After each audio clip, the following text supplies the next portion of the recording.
Hello everyone. In this video we are going to solve this 35th example. 35वा example सोडवतो याच्यामध्ये. Choose the correct passive construction of the given sentence.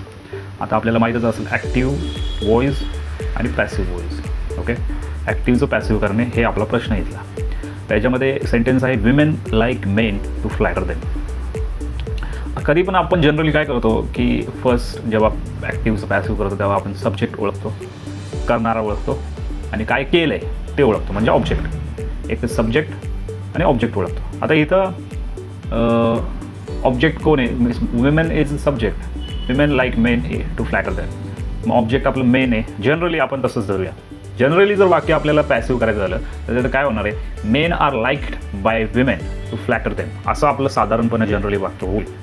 पण ते इथे नाही आहे, ते पर्यायामध्येच नाही आहे. Men are liked by women to flatter them हे पर्यायामध्ये नाही.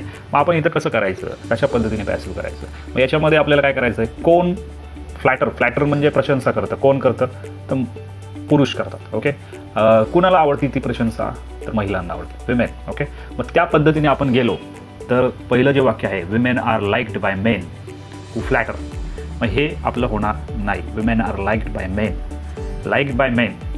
ओके, सो इथं मिनिंगच वेगळं आहे. म्हणजे पुरुषांकडनं महिला आवडल्या जातात, हे मिनिंगच वेगळं आहे. Women like if they are flattered. Okay, आता इथं पॅसिव्ह होतच नाही. पॅसिव्ह म्हणजे हे वाक्यच पॅसिव्ह नाही. Women like it if they are flattered. मग इथं they are flattered, by whom they are flattered हे दिलं नाही सेकंडमध्ये. ओके, आणि तिसरं जे वाक्य आहे women like to be flattered by men. आता इथं बी ॲड केला आहे आणि हे जे फ्लॅटर्ड आहे ते थर्ड फॉर्म आहे. Okay, so women like to be flattered by men. आता याच्यामध्ये सगळं आहे, मिनिंग पण आहे. कुणाकडनं प्रशंसा केली जाते? By men. कुणाची प्रशंसा केली जाते? Women. Okay, women like to be flattered. तर आपलं हे थर्ड उत्तर आहे.